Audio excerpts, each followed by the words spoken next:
Hello मित्रांनो, स्वागत आहे तुमचं आपल्या चॅनलवर. चला तर आज पुन्हा नवीन कथेला सुरुवात करूया. चॅनलवर नवीन असाल तर सबस्क्राईब करायला विसरू नका. मी पूजा. लोकांना वाटतं सून आणि सासरी यांचं नातं साधं असतं, पण माझ्या आयुष्यात असं काही घडलं की आजही त्या दिवसाची आठवण आली की अंगावर काटा येतो. ही गोष्ट सुरू होती माझ्या लग्नापासून. माझं लग्न अमित सोबत झालं होतं. अमित शहरातल्या मोठ्या कंपनीत इंजिनियर होता. स्वभावाने शांत, समजूतदार आणि खूप चांगला. त्याचं कुटुंब फार मोठं नव्हतं. घरात फक्त 3 माणसं होती: अमित, मी आणि माझे सासरे. सासूबाईचं काही वर्षापूर्वीच निधन झालं होतं. माझे सासरे माधवराव, पहिल्यांदा त्यांना पाहिलं तेव्हा ते मला खूप शांत आणि गंभीर स्वभावाचे वाटले. ते फार कमी बोलायचे, पण त्यांच्या डोळ्यात नेहमी एक विचित्र शांतता असायची, जणू त्यांच्या मनात काहीतरी खोल गुपित दडलेलं आहे.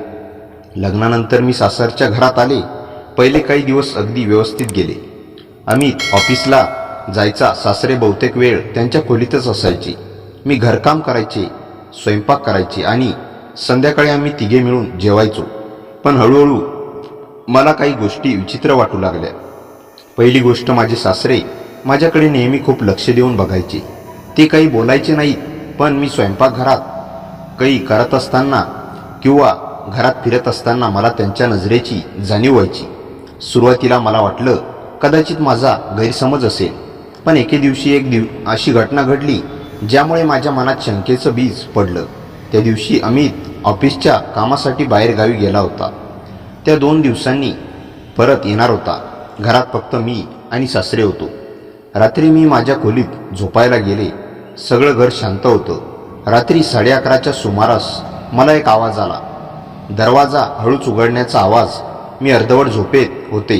मी डोळे उघडले आणि पाहते तर काय, माझ्या खोलीचा दरवाजा हळूच उघडून माझे सासरे आत येत होते. माझं हृदय जोरात धडधडायला लागलं. मी पटकन डोळे बंद केले, जणू मी झोपेल आहे असे दाखवलं. ते हळूहळू माझ्या बेडजवळ आले. त्या क्षणी माझ्या मनात हजारो विचार सुरू झाले. सासरे एवढ्या रात्री माझ्या खोलीत का आले असतील? मी घाबरले होते, पण पुढे जे घडलं ते माझ्या कल्पनेच्या पूर्ण विरुद्ध होतं. माझे सासरे काही सेकंद माझ्याजवळ उभे राहिले आणि मग त्यांनी हळूच माझ्या उशाजवळ काहीतरी ठेवलं. त्यानंतर ते शांतपणे खोलीतून बाहेर गेले. काही मिनिटांनी मी डोळे उघडले. मी थरथरत उठले आणि उशाजवळ पाहिलं. तिथे एक लहानसा कागदाचा तुकडा ठेवलेला होता. मी तो उचलला. त्यावर फक्त एकच वाक्य लिहिलं होतं: तुला धोका आहे, सावध राहा. ते वाचताच माझ्या अंगावर काटा आला. धोका कोणाचा? आणि सगळ्यात मोठा प्रश्न, माझे सासरे हे सगळं का करत होते? त्या रात्री मला झोपच लागली नाही. दुसऱ्या दिवशी सकाळी मी त्यांच्याकडे पाहिलं. ते अगदी नेहमीसारखेच वागत होते, जणू काल रात्री काहीच घडलं नव्हतं. मी स्वतःला समजावलं कदाचित हे सगळं माझा गैरसमज असेल. पण काही दिवसांनी मला पुन्हा तसंच कागद सापडला. यावेळी स्वयंपाकघरात. त्यावर लिहिलं होतं: घरातला प्रत्येक जण तुझा नाही तर आता मात्र माझी भीती वाढली. घरात आम्ही फक्त 3च माणसे होतो: मी, अमित आणि सासरे. मग सासरे कोणाबद्दल इशारा देत होते? आणि खरी गोष्ट तर अजून भयानक होती, कारण काही दिवसांनी मला कळलं की माझ्या सासऱ्यांनी माझ्यावर गुपचूप लक्ष ठेवण्यासाठी संपूर्ण घरात कॅमेरे बसवले होते. आणि ते कॅमेरे पाहताना त्यांना एक अशी गोष्ट दिसली होती जी माझ्या आयुष्याचं सगळं सत्य बदलून टाकणार होती. त्या रात्री सासरे माझ्यासमोर उभे राहून म्हणाले: पूजा, आताच तुला सगळं सत्य सांगण्याची वेळ आली आहे. त्या रात्री सासऱ्यांनी जे शब्द उच्चारले ते ऐकून माझ्या अंगावर काटा आला.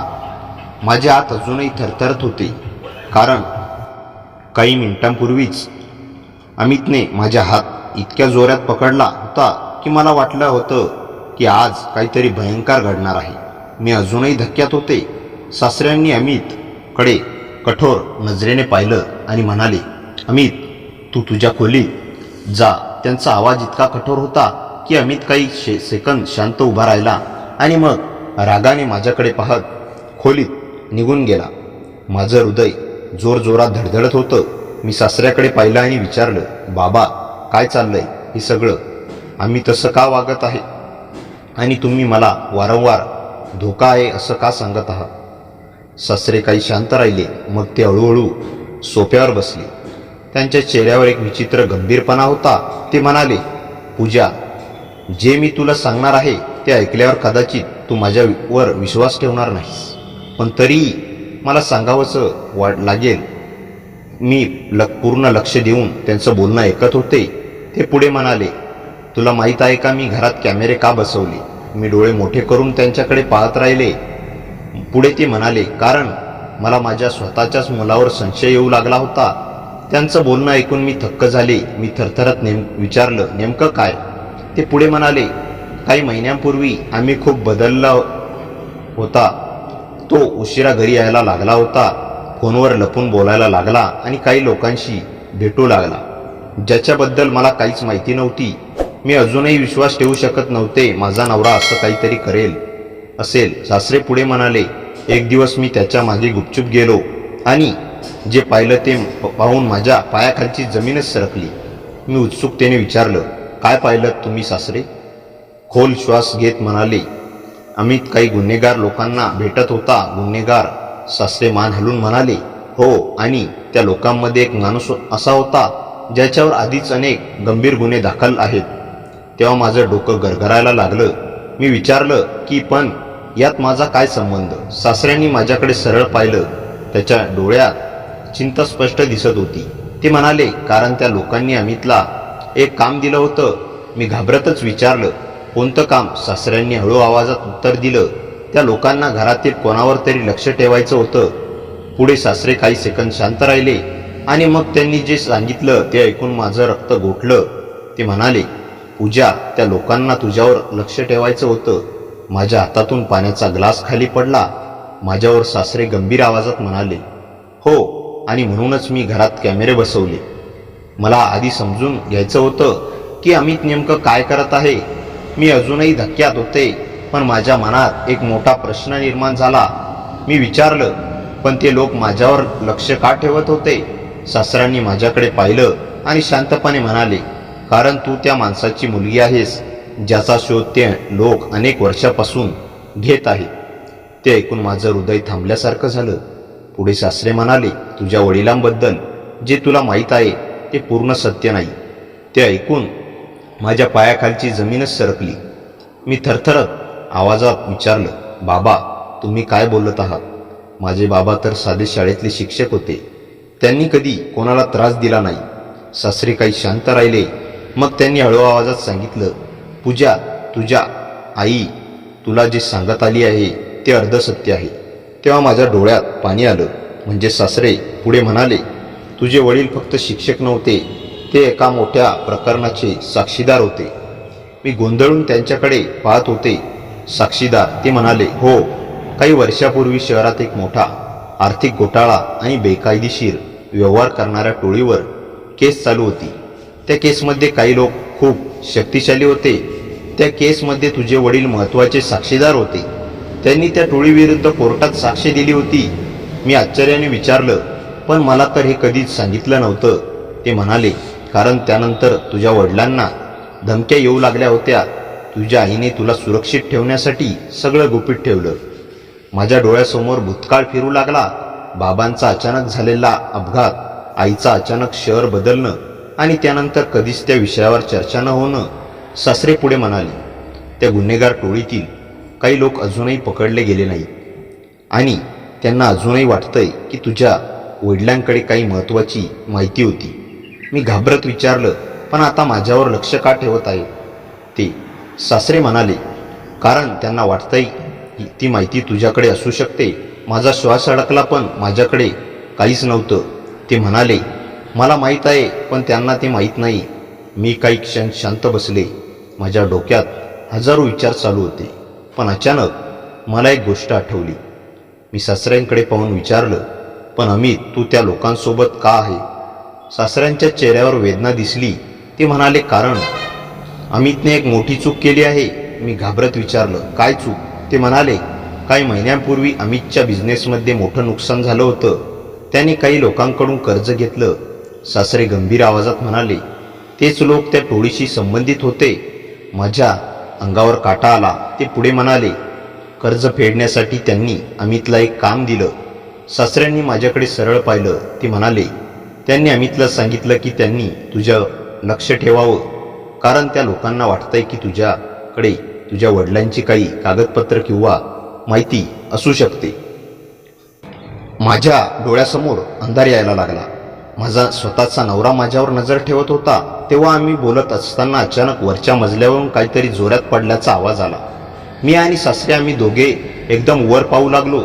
तो आवाज अमितच्या खोलीकडून आला होता. सासरे पटकन उठले, म्हणाले, चल वर जाऊन पाहू. आम्ही दोघेही जिना चढून वर गेलो. अमितच्या खोलीचा दरवाजा अर्धवट उघडा होता. सासऱ्यांनी दरवाजा ढकलला आणि आज जे दृश्य दिसलं ते पाहून आम्ही दोघे थक्क झालो. खोलीत अमित नव्हता, पण त्याच्या टेबलावर एक मोठी बॅग उघडी पडली होती. त्या बॅगमध्ये काही कागदपत्र होते. ते पाहून माझा श्वास थांबल्यासारखा झाला. सासरे म्हणाले, खूप उशीर झाला आहे, अमित घरातून पळून गेला आहे. माझे हृदय जोरात धडधडत होते, पण खरं भीती अजून बाकी होती, कारण त्या बॅगमध्ये एक कागद देखील होता. सासऱ्यांनी तो उघडून वाचला आणि त्यांचा चेहरा एकदमच पांढरा पडला. मी घाबरत विचारलं, काय लिहिलं आहे? सासऱ्यांनी थरथरत्या आवाजात सांगितलं, त्यात लिहिलं आहे, उद्या सकाळी काम पूर्ण कर, नाहीतर तुझं आयुष्य संपेल. मी थरथरत विचारलं, कोणतं? सासरे माझ्याकडे पाहत म्हणाले, पूजा, ते काम म्हणजे तुला संपवणं. सासऱ्याचं बोलणं ऐकून माझा श्वासच अडकल्यासारखा झाला. मी काही क्षण बोलू शकले नाही. माझा स्वतःचा नवरा, ज्याच्यासोबत मी आयुष्य जगायचं स्वप्न पाहिलं होतं, तोच मला मारण्याचा विचार करत होता. माझ्या डोळ्यात नकळत अश्रू आले. मी थरथरत सासऱ्यांना विचारलं, बाबा, पण आम्ही तसं का करेल? तो माझ्यावर खूप प्रेम करतो. सासरे काही क्षण शांत राहिले. मग ते हळू आवाजात म्हणाले, पूजा, काही वेळा माणूस परिस्थितीमुळे इतका अडकतो की त्याला बरोबर आणि चूक याच्यातला फरकच दिसे नसा असा होतो. मी अजूनही धक्क्यात होते. ते पुढे म्हणाले, मला वाटते अमित स्वतः हे असं करायचं नाही म्हणून असेल, पण त्या लोकांनी त्याला धमकावलं आहे. मी घाबरत विचारलं, मग आता काय करायचं? सासऱ्यांनी तो कागद पुन्हा बॅगेत ठेवला. मग त्यांनी खिडकीबाहेर पाहिलं, जणू काहीतरी विचार करत होते. काही सेकंदांनी ते माझ्याकडे वळले. आता आपल्याला इथून काही काळासाठी निघून जावं लागेल. मी चकित झाले होते. मी विचारलं की आपण जायचं तर कुठे? ते म्हणाले, सुरक्षित ठिकाणी. माझ्या मनात अजूनही प्रश्नच निर्माण होते, पण सासऱ्यांच्या चेहऱ्यावरचा ताण पाहून मला समजलं की परिस्थिती खूप गंभीर आहे. पण मी तेव्हा काहीही विचार केला नव्हता की मी एकटे सासऱ्यांसोबत जात आहे आणि जिथे जाणार होते तिथे माझ्यासोबत काय काय होणार होतं यापासून मी अज्ञात होते. सासऱ्यांनी मला एकटीला घेरण्याकरता एवढ्या मोठ्या खोट्यांचा बनाव केला होता का? ते आता माझ्या समोर येणार होतं. त्या रात्री आम्ही बॅकपॅक केली. फार कमी सामान सोबत घेतलं. सासऱ्यांनी घरातील काही महत्त्वाची कागदपत्रे घेतली आणि मला खाली यायला सांगितलं. घरातून बाहेर पडताना मी शेवटचं एकदा मागे वळून पाहिलं. काही तासांपूर्वीपर्यंत हे घर माझ्यासाठी सुरक्षित होतं, पण आता तेच घर मला भीतीदायक वाटत होतं. आम्ही गाडीत बसलो. रात्र खूप गडद झाली होती. रस्ते जवळजवळ रिकामे होते. सासरे शांतपणे गाडी चालवत होते. मी खिडकीतून बाहेर पाहत होते, पण माझ्या मनात एकच प्रश्न फिरत होता, अमित आता कुठे असेल? आणि काही वेळाने आम्ही शहराच्या बाहेर एका जुन्या बंगल्यासमोर थांबलो. मी आश्चर्याने विचारलं, बाबा, आपण इथे का आलो आहोत? ते म्हणाले, हा माझ्या एका जुन्या मित्राचा बंगला आहे. तो सध्या परदेशात आहे. इथे आपण काही दिवस सुरक्षित राहू शकतो. मग आम्ही आत गेलो. बंगला मोठा होता, पण खूप शांत आणि रिकामा. त्या रात्री मला अजिबात झोप लागली नाही. सकाळी मी हॉलमध्ये आले तेव्हा सासरे फोनवर कोणाशी तरी बोलत होते. त्यांनी आवाज खूप गंभीर होता. मी काही शब्द ऐकले. हो, परिस्थिती खूप गंभीर आहे. मला तुझी मदत हवी आहे. फोन ठेवून ते माझ्याकडे वळले. म्हणाले, पूजा, आज कदाचित काहीतरी मोठं घडणार आहे. मी घाबरत विचारलं, काय? ते म्हणाले, अमित आपल्याला शोधायला येणार आहे. तेव्हा माझे हृदय जोरात धडधडायला लागलं. ते पुढे म्हणाले, पण यावेळी तो एकटा येणार नाही. मी घाबरत विचारलं, म्हणजे? सासऱ्यांनी गंभीर आवाजात सांगितलं, त्या गुन्हेगार टोळीचे लोकही त्याच्यासोबत असू शकतात. माझ्या अंगावर काटा आला. मी खिडकीतून बाहेर पाहिलं आणि अचानक दूर रस्त्यावर मला एक काळी कार येताना दिसली. ती हळूहळू बंगल्याकडे येत होती. माझं हृदय जोरात धडधडायला लागलं. मी सासऱ्यांना हळू आवाजात म्हणाले, बाबा, कुणीतरी येतंय. सासरे खिडकीतून बाहेर पाहू लागले. काही सेकंदांनी त्यांनी जे पाहिलं ते पाहून त्यांचा चेहरा कठोर झाला. ते म्हणाले, पूजा, ते लोक आहेत. माझे हात थरथरत कापू लागले, कारण त्या कारमधून बाहेर उतरणारा माणूस कोणी दुसरा नव्हता, तो अमितच होता. पण त्याच्यासोबत आणखी 3 अनोळखी माणसं होती आणि त्याच्या हातात काठ्या होत्या. ते पाहून माझ्या हात थरथर कापू लागले. मी सासऱ्याकडे पाहिले. ते खूप शांत दिसत होते, पण त्यांच्या डोळ्यात सावधपणा स्पष्ट होता. ते हळू आवाजात म्हणाले, पूजा, घाबरू नकोस. काहीही झालं तरी तू मागच्या खोलीत राहा. मी काही बोलणार इतक्यात बंगल्याच्या मुख्य दरवाजावर जोरात ठोका पडला. तो आवाज संपूर्ण घरात घुमला. माझं हृदय जोरात धडधडायला लागलं. सासरे हळूहळू दरवाजाकडे चालू लागले. मी घाबरत मागच्या खोलीत गेले, पण दरवाजाजवळ काय होतंय हे पाहण्यासाठी मी थोडीशी फट ठेवली. सासऱ्यांनी दरवाजा उघडला. दरवाजा उघडताच अमित आत आला. त्याच्या मागे ते 3ही माणसं होती. अमितने सासऱ्याकडे पाहिलं. त्याच्या चेहऱ्यावर राग होता. तो मोठ्या आवाजात म्हणाला, बाबा, तुम्ही पूजाला इथे का घेऊन आलात? सासरे शांतपणे म्हणाले, कारण मला माहीत आहे तू काय करायला आला आहेस. अमित काही क्षण शांत राहिला. मग त्याने मागे उभ्या असलेल्या माणसाकडे पाहिलं. त्यातील एक माणूस पुढे आला. तो उंच, जाड आणि खूप भयानक दिसत होता. त्याने थंड आवाजात विचारलं, पूजा कुठे आहे? माझ्या अंगावर काटा आला. सासरे शांत आवाजात म्हणाले, तिला सोडा. तिचा या सगळ्यात काही संबंध नाही. तो माणूस हसला, म्हणाला, संबंध आहे आणि खूप मोठा आहे. माझं हृदय जोरजोरात धडधडत होतं. अमित अचानक मोठ्या आवाजात म्हणाला, बाबा, कृपया पूजाला बाहेर बोलवा, नाहीतर हे लोक काहीही करतील. मी आतून सगळं ऐकत होते. माझ्या डोळ्यात अश्रू आले. मी हळूहळू खोलीतून बाहेर आले. बाहेर येताच मी थांबा म्हणून ओरडले. माझा आवाज ऐकताच सगळ्यांची नजर माझ्याकडे वळली. अमितने मला पाहत एक क्षण डोळे खाली केले. तो मला सरळ डोळ्यात बघू शकत नव्हता. तो भयानक माणूस माझ्याकडे चालत आला. तो म्हणाला, तर तू आहेस पूजा? मी घाबरत विचारलं, तुम्हाला माझ्याकडून काय हवं आहे? तो थंड हसला, म्हणाला, तुझ्या वडिलांनी जे लपून ठेवलं आहे ते हवंय. मी थरथरत म्हणाले, माझ्याकडे काहीच नाही. तो माणूस अचानक रागाने ओरडला, म्हणाला, खोटं बोलू नकोस. त्याने अमितकडे पाहिलं.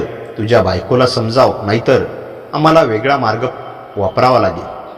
तो माणूस अमितकडे पाहत ओरडला, तुझ्या बायकोला सांग आम्ही वेळ देत नाही. अमित काही क्षण गप्प राहिला. त्याच्या चेहऱ्यावर अपराध, भीती आणि हतबलपणा एकत्र दिसत होता. शेवटी हळू आवाजात म्हणाला, पूजा, कृपया त्यांना जे हवंय ते दे. मी डोळ्यात पाणी आणून म्हणाले, अमित, मी तुला सांगते, माझ्याकडे काहीच नाही. मला माझ्या वडिलांनी कधीच काही दिलं नाही. त्या क्षणी अचानक सासरे पुढे आले. ते त्या गँग लीडरच्या डोळ्यात डोळे घालून म्हणाले, इतकं पुरेसं झालं. तुमची माहिती चुकीची आहे. पूजाकडे काहीच नाही. या मुलीला सोडा. तो माणूस रागाने गुरगुरला. मग कोणाकडे आहे? तुझ्याकडे? सासरे बोलले, नाहीत. त्यांच्या शांत चेहऱ्यावर पहिल्यांदाच एक वेगळाच धैर्य होता. त्या क्षणी मला कळलं, सासरे काही लपवत आहेत आणि ते शेवटी सांगणार होते. माणसाने खिशातून बंदूक काढली आणि सासऱ्यांच्या कपाळावर ठेवली. तो गुरगुरत म्हणाला, लवकर सांग, कागद कुठे आहे? माझं हृदय थरथरू लागलं. मला वाटलं आज इथे काहीतरी भयंकर होणार.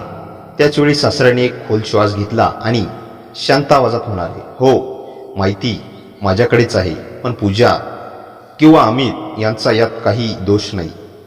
सगळेजण क्षणभर स्तब्ध झाले. मी हादरलो होतो. अमितही आश्चर्याने त्यांच्याकडे बघत राहिला. तो माणूस ओरडला, कुठे आहे ती माहिती? सासरे म्हणाले, माझ्या खोलीत एक लोखंडी बॉक्स आहे. चल, मी देतो. पण एक अट आहे. काय अट? त्या माणसाने डोळे अरुंद केले. सासरे ठामपणे म्हणाले, पूजा आणि अमित यांना इथून जाऊ दे. त्यांचा या प्रकरणाशी काही संबंध नाही. काही क्षण शांतता पसरली. मग त्या लीडरने क्रूर हसू केलं. ठीक आहे, माहिती मिळाल्यावर त्यांना जाऊ देऊ. पण शेवटची वाक्य तो म्हणाला, त्यात दगाबाजी, दुर्गंधी होती. सासरे हळूच माझ्याकडे वळले. त्यांनी त्यांचे डोळे पाणावलेले होते. त्यांनी पहिल्यांदाच माझा हात धरला आणि हळू आवाजात म्हणाले, पूजा, घाबरू नको. जे काही करतोय ते तुझ्यासाठी. मी रडत म्हणाले, बाबा, तुम्ही असं का करताय? ते हलकेसे हसले, म्हणाले, कारण तू या कुटुंबाची मुलगी आहेस आणि तुझ्या वडिलांना कधी माझं प्राण वाचवलं होतं. आज माझी पाळी होती. मी अजून काही बोलणार इतक्यात ते त्या टोळीच्या लोकांसोबत चालू लागले. अचानक परिस्थिती काहीतरी वेगळं वळण घेत आहे असं जाणवलं. मी आणि अमित बाजूला उभे होतो. अमित डोळ्यात पाणी आणून म्हणाला, पूजा सॉरी, मी तुला वाचवू शकलो नाही. मी त्याच्याकडे पाहून काही बोलणार होतो, पण त्याच वेळी वरच्या मजल्यावर प्रचंड आवाज झाला. पुढच्या क्षणी धुराने भरलेला स्फोटक आवाज संपूर्ण बंगला हादरवून गेला. मी किंचाळले, बाबा. धूर आणि धुळीतून काहीच दिसत नव्हतं. मी धावत त्या खोलीकडे जाणार इतक्यात अमितने मला पकडलं. पूजा थांब, आज जाणं धोक्याचं आहे. पण मी त्यांचा हात झटकून पुढे गेले. धुक्यातून दिसलं ती खोली अर्धी कोसळली होती. त्यात ते माणसं आणि सारे कोसळलेल्या भिंतीखाली अडकले होते. त्यांचा श्वास चालू होता, पण खूप मंद. मी त्यांच्याजवळ बसले. हात थरथरत होते. ते हळू आवाजात पुटपुटले, पूजा घाबरू नको, हे सगळं मीच केलं. मी त्यांना अडकवण्यासाठी आधीच स्फोटक सेट केलं होतं. तुला वाचवण्यासाठी. माझ्या डोळ्यातून अश्रू ओघळले. मी रडत म्हणाले, बाबा तुम्हाला असं करू नये होतं. ते हळूच माझा चेहरा स्पर्श करत म्हणाले, माझ्या मुली, तुझं आयुष्य परत सुरू होऊ दे. भीतीत जगू नकोस. ते शब्द पूर्ण करताच त्यांचा हात हळूच सुटला. त्यांनी त्यांचे डोळे कायमचे मिटले. मी किंचाळले, पण आता काहीही करणं शक्य नव्हतं. सासऱ्यांनी स्वतःचं आयुष्य देऊन मला वाचवलं होतं. बाहेर पोलिसांच्या सायरनचा आवाज येत होता. कदाचित स्फोटाचा आवाज ऐकून लोकांनी फोन केला असेल. पोलिसांनी आत धाव घेत मला आणि अमितला बाहेर काढलं. जखमी गुंडांना ताब्यात घेतलं. संपूर्ण घटना नोंदवली गेली. त्या टोळीचं मोठं जाळं पोलिसांनी उकललं आणि त्या गोंधळात अमितला अटक झाली. कारण गुन्हेगार टोळीशी संपर्क त्याने जोडला होता. मी त्याला शेवटचं पाहिलं तेव्हा त्याच्या चेहऱ्यावर खोल पश्चाताप होता. तो म्हणाला, पूजा मला माफ कर, मी तुझं आयुष्य नष्ट करायचं नव्हतं. मी शांतपणे उत्तर दिलं, अमित तुला काय करण्यास भाग पाडलं गेलं मी ते समजू शकते. पण तू मला ते सत्य सांगितलंस असतंस तर आजचा दिवस वेगळा असता. आणि मग त्याला पोलीस घेऊन गेले. पुढील काही महिन्यात केस कोर्टात गेली. ती टोळी पकडली गेली. सासऱ्याचं बलिदान वाया गेलं नाही आणि मी पुन्हा आयुष्य उभं केलं. आईकडे परत गेले. नोकरी सुरू केली आणि सगळ्यात महत्त्वाचं, मी माझ्या वडिलांचं नाव अभिमानाने जपायला शिकलं. काही लोकांच्या भूतकाळामुळे माझं आयुष्य नरक बनू शकत होतं, पण एका माणसाने, माझ्या सासऱ्यांनी त्याच्या आयुष्याची शेवटची श्वास मला वाचवण्यासाठी वापरली. आजही त्या रात्रीची आठवण येते आणि अंगावर काटा येतो. सासऱ्याच्या मृत्यूनंतर काही महिने गेले होते, पण त्या रात्रीचा स्फोट, त्याचं बलिदान आणि अमितची अटक हे सगळं अजूनही माझ्या आयुष्याभोवती सावलीसारखं फिरत होतं. मी आईकडे राहायला आले होते. नवीन नोकरी मिळाली. बाहेरून पाहिलं तर माझं जीवन परत सामान्य होत चाललं होतं. पण मनात मात्र अजूनही एक भीती होती, जागी होती. कारण मला एक गोष्ट सतत जाणवत होती, ही कथा अजून संपलेली नाही. एके दिवशी संध्याकाळी ऑफिसहून घरी जात होते. रस्ता शांत होता. मी हेडफोन लावून संगीत ऐकत चालत होते. तेवढ्यात अचानक मला जाणवलं, एखादं वाहन माझ्या मागे हळू आवाजात चाललं आहे. मी मागे वळून पाहिलं. एक काळी जीप. माझं हृदय एक क्षण थांबल्यासारखं झालं. मी चालण्याचा वेग वाढवला तशी जीपही पुढे न पुढे मागेच येत होती. शेवटी मला सहन झालं नाही. मी अचानक वळून सरळ रस्त्याच्या मधोमध उभी राहिली. जीप थांबली. काही क्षण शांतता. मग हळूच ड्रायव्हरचा काच खाली आली आणि पुढच्या क्षणी माझा श्वास अडकला. त्या जीपमध्ये बसलेली व्यक्ती अमित होती, पण त्याचा चेहरा बदललेला होता. डोळ्यात घाबरलेपणा, चेहऱ्यावर दाढी, कपाळावर जखमेची खून. मी अवाक झाले. मी एक पाऊल मागे घेतलं. अमित तू इथे? तो आतून हळू आवाजात म्हणाला, पूजा प्लीज घाबरू नकोस, मी तुला काही केलं नाही. मी कठोर आवाजात म्हणाले, तू इथे का आलाय? तुला पोलिसांनी अटक केली होती. तो घाईने म्हणाला, हो, पण मी पळून आलोय. माझा श्वास पुन्हा अडकला. तो पुढे म्हणाला, माझ्यावर अजूनही नजर आहे. ते लोक अजून संपलेले नाही. पूजा, मी भेदरून विचारलं, कोणते लोक? त्या टोळीचे लोक तर पकडले गेले. अमित हलकेच डोकं हलवत म्हणाला, नाही पूजा, ते फक्त काही माणसं होती. खरी टोळी अजून जिवंत आहे आणि त्यांना आता तुझा आणि माझा दोघांचाही पत्ता मिळालाय. मी घाबरून रस्त्याच्या दोन्ही बाजू पाहिल्या. अंधार, शांतता आणि भीती. अमित पुढे म्हणाला, मी तुझ्याशी बोलायला आलोय कारण माझ्याकडे सगळ्यात मोठं सत्य आहे. जे बाबा लपवून ठेवत होते ते मी शोधलंय. माझ्या अंगावर काटा आला. मी थरथरत विचारलं, कोणतं सत्य? अमित डोळ्यात डोळे घालत म्हणाला, पूजा, तुझ्या वडिलांनी जे कागद लपवले होते ते फक्त आर्थिक घोटाळ्याचे पुरावे नव्हते. त्या फाईलमध्ये काही लोकांची नावं होती, मोठ्या लोकांची, जे अजूनही जिवंत आहेत आणि त्यांना भीती आहे की तू ती माहिती बाहेर काढशील. मी धक्क्यात होते. अमित पुढे म्हणाला, बाबांना माहीत होतं की ते लोक तुला कधी ना कधी शोधायला येणार, म्हणून त्यांनी एक गोष्ट लपवली जी फक्त एक व्यक्ती उघड करू शकते. मी घाबरून विचारलं, कोण? काही सेकंद अमित शांत राहिला. मग तो हळू आवाजात म्हणाला, तुझी आई. पायाखालची जमीनच सरकली. माझी आई? पण तिला तर काहीच माहिती नाही. अमित हलकेच म्हणाला, नाही पूजा, तुला जे सांगितलं गेलं होतं ते फक्त अर्ध सत्य होतं. तुझी आई तुझ्या वडिलांसोबत त्या केसचं संपूर्ण रहस्य जाणणारी शेवटची व्यक्ती आहे. मी गोंधळले होते. आईने मला कधीच काही सांगितलं नव्हतं. नेहमी फक्त बाबांचा अपघात झाला एवढंच. अमित पुढे म्हणाला, तू घरी एकटी सुरक्षित नाहीस. ते लोक तुला आधीच फॉलो करायला लागले आहेत. मी रस्त्यात त्यांचे 2 माणसं पाहिली. माझं हृदय जोरात धडधडायला लागलं. तो म्हणाला, पूजा, तुला आत्ताच माझ्यासोबत यावं लागेल. तुझ्या आईकडे नको. कारण तो वाक्य पूर्ण करणार इतक्यात अचानक रस्त्याच्या दुसऱ्या टोक्याला एक काळी SUV प्रचंड वेगाने आली. मी आणि अमित दोघेही तिच्याकडे पाहत थबकलो आणि अमित SUV सरळ आमच्याकडे येत होती. अमित घाबरून ओरडला, पूजा, मागे हो, इथेच आहेत. SUV मधून 2 माणसं बाहेर आली, हातात बंदुका, आणि त्यांनी आमच्याकडे पाहत एक वाक्य ओरडलं. अमित त्या रात्रीनंतर सतत भीती आणि राग आणि संभ्रम यांच्यात अडकलेला होता. गावात सगळ्यांना कळलं होतं की काल काहीतरी अनर्थ घडणार होतं. पण अमितने वेळेत पोचून परिस्थिती सावरली. पण यामुळे त्यांचे शत्रू शांत बसणार नाहीत हे त्याला पक्क ठाऊक होतं. दुसऱ्या दिवशी सकाळी तो अंगणात बसून चहा पित होता. आईने त्यांच्या डोळ्याकडे पाहिलं. ते लाल आणि थकल्यासारखे होते. काय झालं रे अमित? नीट झोप झाली का? आईने विचारलं. हो, झोपलो, तो म्हणाला. पण त्यात सत्य नव्हतं. रात्रीभर त्याला त्या लोकांचे चेहरे, त्याचा राग, त्यांची योजना सगळं आठवत राहिलं होतं. त्यांचीतील असुरक्षितता झाकून तो पुढच्या कामाची तयारी करत होता. दुपारच्या सुमारास त्यांचा जिवलग मित्र रोहन त्याला भेटायला आला. रोहनच्या चेहऱ्यावर गंभीर भाव होते. अमित, मला कालच सगळं कळलं आणि आणखी एक बातमी आहे, तो म्हणाला. अमितने भुवया उंचावल्या. काय? रोहनने आजूबाजूला पाहिलं. कुणी ऐकत नाही ना याची खात्री केली आणि हळू आवाजात म्हणाला, ते लोक आज पुन्हा काहीतरी करणार आहेत आणि यावेळी यांच्यासोबत 2 नवीन लोक आहेत. ओरिजिनल प्लॅनपेक्षा मोठं काहीतरी. अमितच्या अंगात रक्त सळसळलं. ते थांबवायला मी एकटाच पुरणार नाही, तो म्हणाला. रोहन तात्काळ म्हणाला, मी आहे ना सोबत, आणि अजून 2 लोक तयार आहेत. अमितने क्षणभर विचार केला. भीती होती, पण त्याहूनही मोठा होता त्यांच्या गावासाठी निर्धार.